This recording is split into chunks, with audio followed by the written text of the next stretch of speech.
Hey everybody, and welcome to Game Time. My name is JJ, and we are now playing part 2 of Brainlord for the Super Nintendo, and we're going to start off the Tower of Light.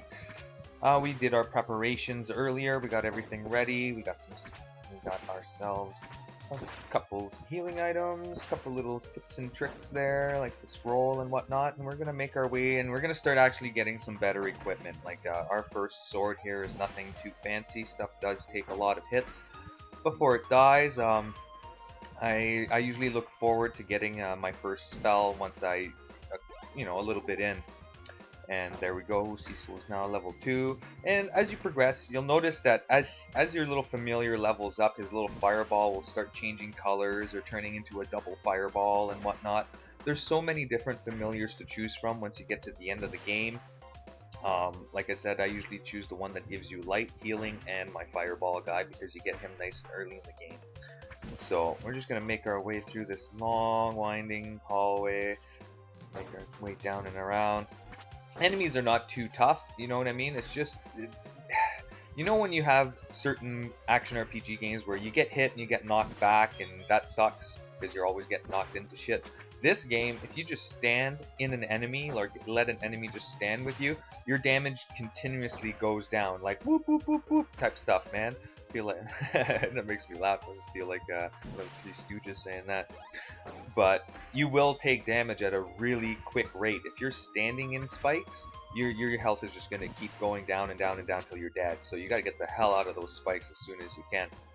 So now we're done that little hallway. We'll go up and we get to our very first little puzzle room. You know, most puzzle rooms will have a little plaque or something like that, give you a little tip or trick or something to get through.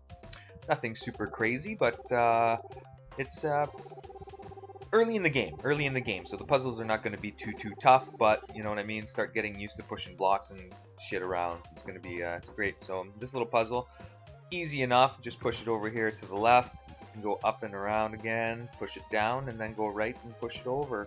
Pretty easy stuff, man. This is actually the, first little puzzle that you're gonna meet. There's a few other ones in this dungeon, but they gotta start you off easy, right? Push that rock, use those muscles. Mwah. Not many enemies though usually in puzzle rooms, so usually this game's not called Brainlord for no reason, you know what I mean? Like, just give it time. Some of these puzzles are a pain in the ass, and some of them took me a long time. So we got another save point here, but I'm not gonna make the video 2 minutes long, so I'm gonna keep going till I get to the next one. So let's give her. I want to do at least the whole first floor in at least a floor per episode. That way it's, worth your while to at least watch the entire floor if that's where you're stuck on or whatnot. So let's keep going. I hate these guys. They just take forever to kill. I'm gonna get my spell here real soon, so that makes me very happy. Stuff's gonna go a little bit quicker.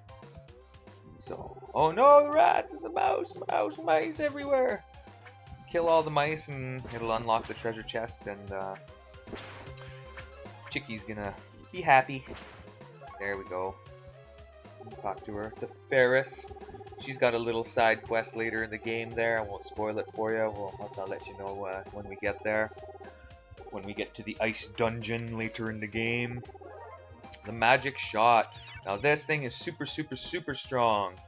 It will kill those big ass skeletons that take like 4 or 5 sword swipes will now die in one hit using this, and it recharges really quick. It's the first and probably the strongest ability that I use like on a regular basis. You know what I mean?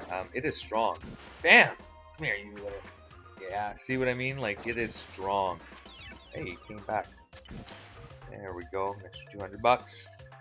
And we'll make our way down. Like, that ability just saves the killing time by so much. The magic shot is the tip. So now we got a boulder, and Barnes taking a little break there. Oh, giving us some tips and tricks, some wise wisdom above adventuring. So now we've got 2 platforms here that need to be pushed down to get into the door. So what we're gonna do is push that all the way there. Push this block upwards, and then we're just gonna push the ball into the block of rock right here. You could have pushed the block right and then pushed the ball, but there's different ways of doing the same puzzles sometimes. And these guys will kind of electrocute you if you hit them with your sword like I did. I wasn't thinking I should have used my magic shot, but they take quite a few hits, but they'll stun you. Like, you'll be doing something and it'll get interrupted, and it lasts usually a little bit unless you have some cure herbs,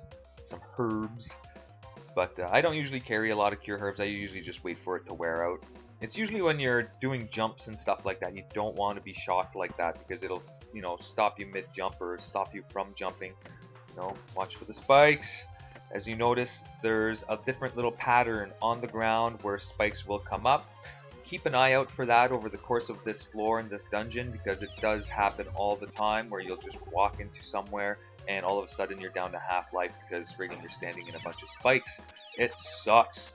So you don't want that. Take those guys out at a distance, you know what I mean? Use your magic shot. It is awesome. I can't stress enough how that ability just saves the time of so much. So we've got our first locked door here. We don't have any keys yet. And I jumped off my platform, so I'm gonna have to fall in the hole and restart the floor just because I can't jump on any platform. It happens. There we go. I could have used my reset ability, but I'm too lazy most of the time. So I'll do a little bit more platforming. And we'll head down here. But yeah, if you fall in the hole, you start at the beginning of the room again. If you get to a spot where you're on the platform and you don't have anywhere to jump, try just jumping straight up. It might just bring the platform back to somewhere else you can get. And well, let's head into this first door out of 3. Watch for the spikes, and they're coming, see? And grab a treasure chest. And we found a warp gate. Always handy to have, you know what I mean? Warp gates usually feed off your save points. So if you reach a save point, you don't save like I just did. You know what I mean? I didn't talk to the save point or anything. It will not register that you have, oh, you red ball, you little bastard. These ones will go, those red balls will go when you step in front of them, so just be careful. Anyways, warp gates do not register if you do not talk to the save point. So, like, if I was going to use a warp gate now, I would not be able to warp this to floor number 1 or floor number 2 here. Yeah, it's pretty bumming, but whatever. Take out these guys and go grab our bow. Comes in handy for a ranged shot, but the bow is kind of useless considering it's super weak, and I have the magic shot as well, so like it's kind of useless to even use the bow. It's slow, it doesn't do a whole lot more damage. It actually sucks pretty bad, but get the inventory. Weapons and stuff, when you sell stuff, usually ends up being worth quite a bit of money. So that's what I usually do, is I usually collect everything I don't use. I will sell for a bunch of money, so I, you know, don't run out of money for cheese or, you know, equipment. You know, there's no shortage of money in this game. Like, this game is actually very easy when it comes to getting money. You know, everything, all the enemies come back and they all give you hundreds of dollars a piece. So we'll head back up now that we got our key to the seal. I'm going up. I'm not gonna bother. Let's go in here. It's just a plaque, so I'm not even gonna bother. Open up our menu. And where's our key? Where's our key? Now, if you actually have the game complete and everything, it actually comes with a little map that shows you what all the keys say and everything, so you don't have to go into your menu every time, but works out. We used up our first key, and let's go grab ourselves a little bit of treasure, a little bit of platforming treasure. Yeah, I went the wrong way. Even I don't remember every direction on this. And we'll go down. We'll do a little stand-up jump right here. Go back. And some of these are... Now you understand why sometimes I'm lazy and I just jump in the hole just to get back to the door. You know what I mean? But, yeah. Depends how much health you have. So we got ourselves some chainmail. Increase our defense to 3. Damn straight. It doesn't change what you look like on the screen, but still 3 extra defense. We'll head back. Do our little loop. Gives you a little shortcut, so we're good to go. We're good to go. And we are going up. Take out a couple of these little ogre dudes. Hey, Cecil's now level 4. He's rocking pretty good. He's not doing too bad. Bit by bit, but like I said, those blue orbs don't come back, so feed them to the ones that you... Ah, you mother of spikes, you little bastard. Dave and I don't even pay attention sometimes to where the spikes all are. Dave has a room full of spikes. Oh, get away from me, you. There you go. You gotta watch this one, there's spikes all over it, but you can open treasure chests from the side, just so you know. It'll probably help you out getting some of those weird treasure chests with monsters everywhere and spikes everywhere. Just a little tip and trick there, it'll help you out. And we'll keep heading down. Eat myself some cheese, considering spikes keep kicking my ass. Damn spikes. Come on, game time, Brainlord. You got this. There we go, little wolf dude. You can get quite a few orbs. Like I said, they usually show up every 2-3 enemies, so we'll make our way down. And I'll show you where the secret room, like, you know when we got the scrap of paper up in that attic, at the place where we got our little buckler. That's what we got. We got our buckler up there and a scrap of paper. The little note that it says, this is where it points you. Ah, you spikes. Rrr. Arg. You know, let's use a heart. Hearts, I'll give you a little description, will actually add an extra hit point to your life meter. So I usually use them, you know, usually when I need a full life boost, you know what I mean, or something. But I usually hoard them for a little bit until I really need them, because I consider them a really good healing item with a bonus where you get an extra hit point for permanently as well. So there's only so many in the game. And like I said, I use them kind of as a healing potion, we'll call it, you know what I mean, with a perk. Now this statue dude does take a lot of hits, even with your magic shot. I could not imagine trying to kill him with your sword. It'd probably take you like 30 swings. It would suck, so I usually magic shot him. So we got the 3rd floor key for that other locked door, and if you push this wall, it'll open up to a little secret passageway. Now, this is a passageway that I did not find for a long time when I was younger. Like, I didn't know this was even there, you know what I mean, until I got older and I'm, you know, exploring and pushing stuff around, and you see something weird with a wall that's different than everything else, and I pushed and I found it.